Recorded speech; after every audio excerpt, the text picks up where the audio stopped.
Gente que faz a terra.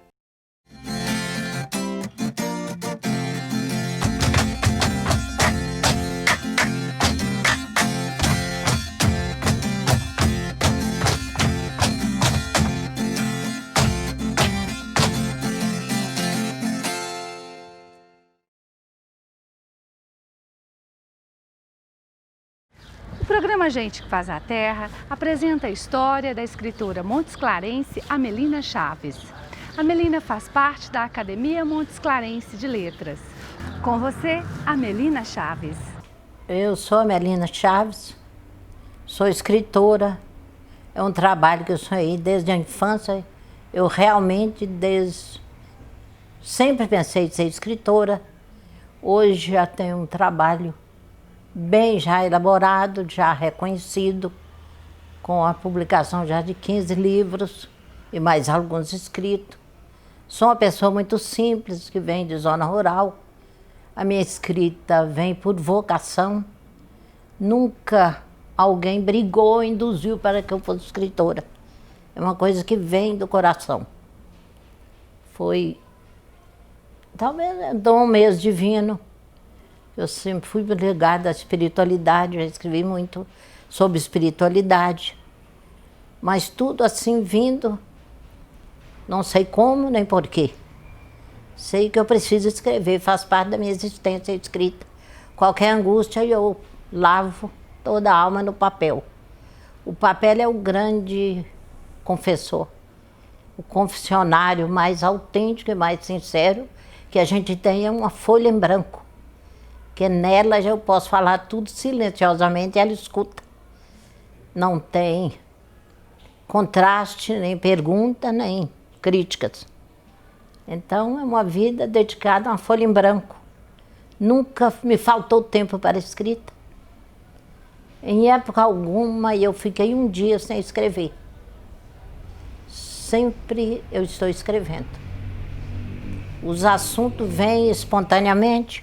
Assuntos diversos que eu não sei nem como, nem de onde, vários temas que eu nem vivo, nem conheço. Então, algo muito espiritual. Sonhei ser escritora infantil. A princípio eu queria ser como Monteiro Lobato. É tanto que eu tenho vários livros infantis escritos em outras épocas. Que eu penso em retomá-los agora e reescrever com mais segurança, com mais consciência hoje de educação, porque eu já estudei muito sobre educação, já fui professora há muito tempo, e criei filhos. Então tudo isso me deu uma vivência com a infância, então os livros têm que ser retomados, refeitos. Hoje os livros infantis têm que ser refeitos. E então eu pretendo agora, depois desses tantos livros publicados, refazer os infantis. Mas já escrevi 5 biografias e mais 10 romances. E por último eu tenho escrevi 2, publiquei, já era escrito há muito tempo, publiquei 2 livros eróticos, que é o Príapo de Ébano e o Livro Proibido. Um livro que me deu muito espaço, está sendo vendido em todo o Brasil. Então, e dá muito o que falar esse tema, né? Porque é um tema um tema muito vivo, é o tema de todos nós, que a sexualidade é parte de todos nós. Se não for assim, não está certo. Não é normal, não é? Então, esse livro deu muito o que falar, o Livro Proibido principalmente, que é um tema onde eu abordo muito o homossexualismo, na minha visão, na minha vivência, nas minhas experiências, nas entrevistas que eu tenho feito com algumas pessoas. Então, foi um livro que ficou muito diferente. E ele tem sido vendido muito. A editora distribuiu em todo o país. Então, pela primeira vez, eu estou recebendo direitos autorais. Estou me sentindo extremamente rica, porque o trabalho de literatura não dá dinheiro, um trabalho é livro sobre livro. Mas com o Livro Proibido, eu estou recebendo direitos autorais. E recebendo telefonemas de vários lugares, falando do livro, porque o assunto é bem polêmico. Então, ele está sendo muito bom. O Livro Proibido está, assim, uma forma inesperada, eu jamais esperava os acontecimentos que ele tem feito. Que a gente não pode nem falar muito desse tipo de coisa, fica parecendo autovalorização, não é? A própria pessoa falar, fica assim um pouco vaidade demais. Eu tenho um pouquinho de Narciso, né? Todos nós temos. Um pedacinho de Narciso que eu espanto ele, mas de repente ele aparece. Então a gente não pode falar totalmente do sucesso desse trabalho, do que está acontecendo, que fica muito autovalorização. Então, o livro proibido está sendo o máximo na minha vida. O escritor é o máximo no universo, porque só escrita eterniza o homem. É só escrita. Você vê que nós vamos nos primórdios da história e encontramos todo um relato histórico de época, de vida, de sociedade, de todo o processo de vida na escrita. A escrita que é o retrato de todas as épocas. Então, e como a escrita na educação, a escrita abrange, é uma abrangência imensa. Você vê quantos milhões de livros tem sobre educação, com cada um com ideias diferentes, de psicólogos, de professores, de educadores. Então, o livro é o sangue que corre na veia de toda a humanidade. A literatura não tem nem explicação, nem palavra que explica. Porque nós vamos na Grécia Antiga, tem todo o relato de época. Vamos em todas as sociedades primitivas, está tudo escrito. E a nossa cultura vem sendo construída através da escrita. É só a escrita que constrói. Então, vem na socialização, na educação, em todos os aspectos. A escrita é de uma importância extrema, que eu acho que a educação faz muito pouco para incentivar a leitura e para esclarecer a juventude o valor que ela tem. Não saia daí. Gente que faz a terra, volta já.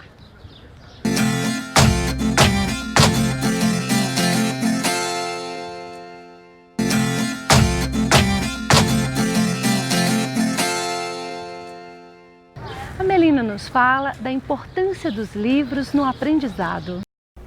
As professoras deviam ser instruídas, porque eu, por exemplo, me fiz uma faculdade silenciosa, que foi uma biblioteca. Eu mergulhei na biblioteca, enquanto o menino brincava, eu estava lendo. Eu já li todos os livros de autores brasileiros, eu conheço. E vários estrangeiros, eu já li assim, tudo. Só às vezes agora, atualmente, devido a outras ocupações, eu leio menos. Porque o tempo menos, é curto. Hoje a televisão nos envolve também. Mas quando era silêncio das salas, das noites, eu mergulhava nos livros. Então eu conheço tudo sobre literatura brasileira. A grande faculdade na minha vida foi os livros. E hoje o jovem não lê. Eles não lê, eles vê televisão, brinca no computador, tem toda uma forma de dispersar o pensamento. É tanto que hoje é poucos pensadores que existem, como antigamente tinha os grandes pensadores. Hoje, quem é que para pensar em alguma coisa? Hoje o povo não tem tempo de pensar. Só alguns, assim, mais se voltados para a espiritualidade, que ainda busca alguma coisa, mas não tem. Hoje a vida é muito corrida, muito prática, muito na hora. Você já vê, antigamente a mulher se dedicava à cozinha e aprendia, tinha aquele primor de aprender. Hoje quem vai? Todo mundo como fora, e toda a vida a evolução ganha de um aspecto e perde em outro. Há muita coisa que se perde com a evolução do mundo. Como a leitura é uma das coisas que perde. Montes Claros tem grandes nomes que escreveu história, né? Escreveu muita história musical. Tem o cancioneiro fabuloso que João Chaves escreveu história musical. Naquela época que fez um século, a música tinha muito, fez 100 anos agora, que foi comemorado pela família. Então na música foi fantástico, vem os escritores, tem nomes, o Nelson Viana, Hermes de Paula. Então homens que deixaram a história escrita, exatamente essa importância da literatura, eles resgataram a época e escreveram. Homem que não dou nem para citar todos, mas a história do passado de Montes Claros foi muito importante. Porque o Godofredo Guedes, por exemplo, a música dele é nacional. E de Montes Claros, uma pessoa mais simples de Montes Claros. Foi um grande músico, fez composições maravilhosas. O Godofredo Guedes. É fantástico as músicas dele, como João Chaves também foi, e outros e outros. Então, citar nomes por nome é muito, e eu vou me perder, e vou adular uns mais do que o outro, elogiar mais, e alguém me vê e ciúma, porque tem nomes todos foram muito importantes. Porque todo edifício tem que ser começado da base. Tudo tem que ter a base, a raiz, a árvore começa com a raiz. Toda a cultura e o aprendizado tem que ser com base numa raiz cultural mesmo, para que o menino aprenda a saber que tudo começa do nada e que vai solidificando, aprendendo e crescendo. Então é muito difícil a educação hoje, porque poucas pessoas vão ter esse trabalho de fazer como eu fui educada, que tinha que ler um livro por semana, era de obrigação ler um livro. Antigamente era obrigação ler um livro e falar sobre o livro. Na minha escola era assim, falava, lia o livro e comentava o que leu, o que viu, o que sentiu, o que o livro fez pensar, qual era o assunto do livro. Assim, a gente, como na roça fala, debulhava o milho, como debulha o espiga de milho, grão por grão, tinha todos os assuntos, todos os aspectos. Se o escritor era bom de entender, se entendeu bastante, o que chamou mais atenção. Era um trabalho fantástico, e assim é que eu aprendi nessa faculdade silenciosa chamada Livre Biblioteca. Dificuldade com a literatura editora é fantástico, chega a ser impressionante as dificuldades das editoras, porque a editora é como uma estrela lá nas grandes capitais, e eu, por exemplo, aqui. Então, é uma dificuldade enorme para ir conversar com os editores, a linguagem técnica das edições. E aí hoje não, já domino um pouco isso aí. Mas foi muita dificuldade. O livro é muito caro. É muito caro. Hoje um livro de 350 páginas custa R$8.000. É um absurdo. E depois, para você vender esse livro, você sai catando de um em um e o povo ainda falando que o livro é caro. Então você cata livro um por um para vender, porque você não vai vender a edição de uma vez. Então a editora ainda é o grande drama do escritor. E no princípio, eu primária, sem muita confiança, muita dificuldade, quando eu publiquei o Diário de um Marginal, foi o primeiro livro, eu me senti uma marginal na literatura, porque era uma dificuldade. Visitei várias editoras, conversava com um, desanimava, conversava com outro. Foi eu falo que uma ladainha, aquelas rezas compridas da roça. Foi igualzinha a ladainha, o Diário de Marginal. Enfim, o livro saiu, foi um sucesso muito grande. E até hoje, foi a única escritora de Montes Claros que escreveu sobre a Revolução de 64, porque tem 2 contos lá que eu conto, que está vivendo o período. Então, a universidade aqui encontrou a única pessoa que falou da impressão, da visão. Eu transformei em contos a visão da Revolução. Então, o Diário de Marginal foi um marco importante na minha vida. Porque aí, quando eu publiquei o livro, que ele vendeu, eu comprei um carro com o livro. Nunca pensei na minha vida em ter o carro, comprei com o livro. Porque a época, ele foi muito propício. E aí o livro estourou, vendi muito. E então, me firmou como escritora e foi um marco, apesar da dificuldade. Mas juntei amigos, filhos, parentes, todos colaboraram com esse livro. A maçonaria, que tem uma influência muito grande, com as lojas maçônicas de Montes Claros, a quem eu devo muito. Ia me esquecendo, Padre Murta e as lojas maçônicas. Porque as lojas têm uma importância financeira muito grande na minha vida, porque fez lançamentos. Não saia daí, conheça um pouco mais da história de Amelina Chaves.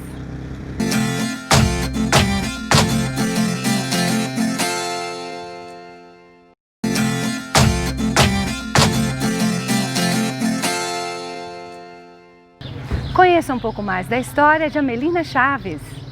Eu fiz um lançamento em Pirapora, no meu segundo livro, fez fila para comprar, esgotou a edição do livro.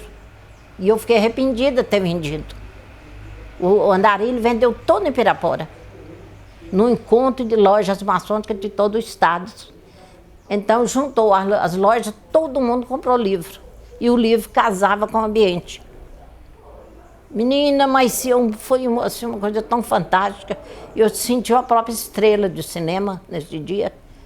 Foi uma coisa tão fantástica. Quando eu olhava todo mundo com o livro na mão. E eu depois fiquei arrependida de ter vendido. Fiquei numa dó de ficar sem livro. É uma coisa bem fantástica. O Andarilho foi muito importante também. E a maçonaria carregou o Andarilho no colo, porque me ajudou muito com esse lançamento. E eu pretendo fazer uma segunda edição dele. Só por prazer, para me ter o gosto de ter o livro. Não sei se hoje ele teria o impacto que teve na época. Porque no Vale de São Francisco foi muito bom o Andarilho de São Francisco. E foi no período das enchentes de 79. O livro retrata muito bem o cenário. Todo mundo identificou no livro, sentiu dentro do próprio livro. Então eu dei sorte, eu acredito em sorte. Deve ser, os meus temas devem ser sorte. Deve ser Deus, tem misericórdia, vai deixar eu ajudar. E ajuda e me dá os temas certos na hora certa. Eu não sei até que ponto eu não sei nem falar muito sobre isso, porque eu nunca tive apoio de empresário nenhum. Nunca. Então, já tive de amigos, muitos amigos, mas já tive até um livro, um projeto aprovado do Ministério da Cultura, mas não encontrei. A captação de recursos cá embaixo eu não encontrei. Nenhuma empresa apoiou. Então, isso é um processo muito difícil para chegar para uma empresa de alto porte, apoiar um livro. E o livro, até eu posso doar o livro, não precisava nem me pagar, bastava editar o livro, porque o livro não dou para viver de livro. Eu tenho muito outro trabalho que eu vivo dele. Sou aposentada, então apoiava o livro, podia doar uma entidade beneficente, né? Ou uma escola, eu nem queria, a empresa podia editar o livro e doar. Mas não encontrei, não tem um livro.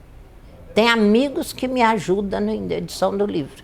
Como o último livro, agora eu tive um apoio muito grande, de Lola Chaves, que é dona do cartório da Seresta. Ela me ajudou muito na biografia de Hermes de Paula. Me deu um patrocínio bom que me deu ajuda. Mas essa questão de apoio, Montes Claros, eu não conheço. Empresa nenhuma, não sei se outros escritores têm esse apoio, eu nunca tive. Tudo é fruto de dificuldade, de luta. Eu vendo um livro e faço outro. E já tem também um certo respeito das editoras que me colabora dividindo mais. Então divido, que sabe que meu livro é certo, que venda certa, produção certa, porque eu tenho a sorte de vender os livros, eu vendo livros. Porque também tem outra coisa, igualzinho esses mascates que andam vendendo de porta em porta na rua, eu faço igual. Eu não saio sem um livro na mão. Em todas as minhas viagens eu carrego os livros. Não tenho vergonha de oferecer o livro na rua. Então, eu sou uma vendedora ambulante de livro. O caso é esse. Então, os livros saem.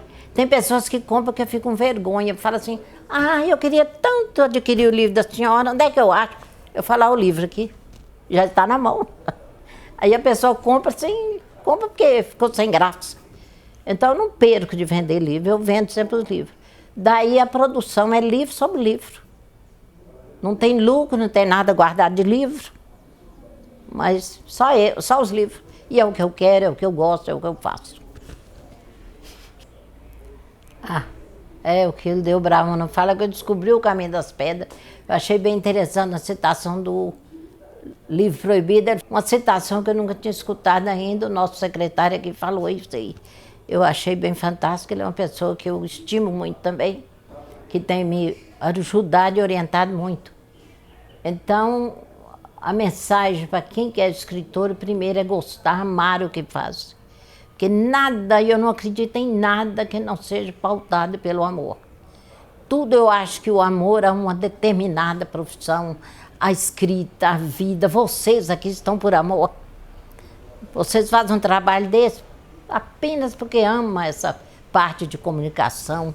E é um trabalho lindo que vai nos dar a oportunidade de levar uma fala por mais simples como a minha, que a minha é muito singela, muito simples, num português todo de fundo de cozinha, todo arranhado, que eu não me preocupo, fui criada assim, continuo simples. E vocês estão levando isso aí.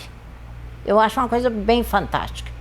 Então, o escritor que amar o livro e buscar e pesquisar, e caminha, descobre o caminho das pedras e vai escrever.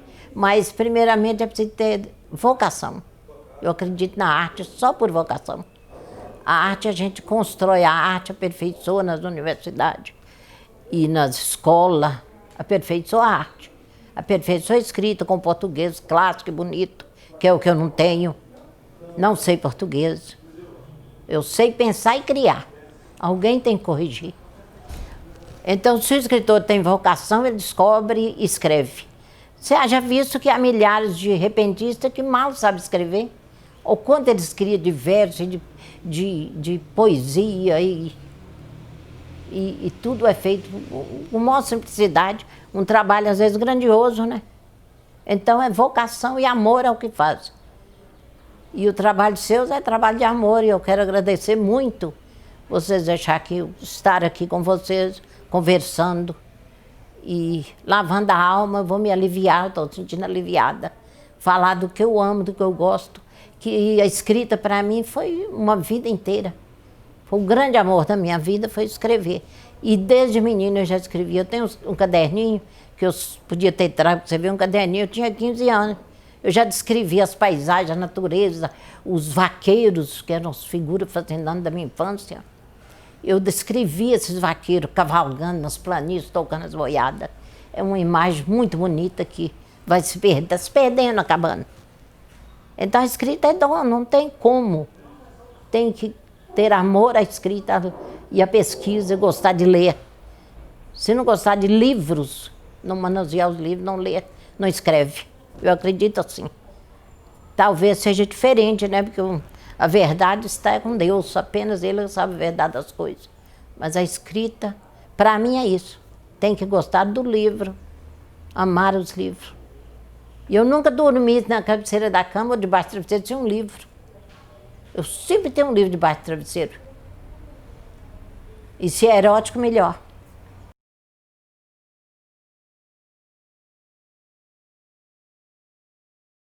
O programa Gente que Faz a Terra está chegando ao final.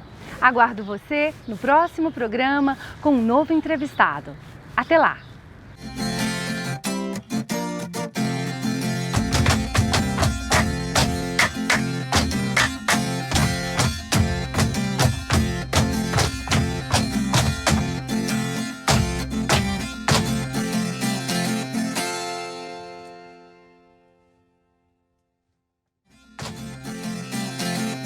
Gente que Faz a Terra.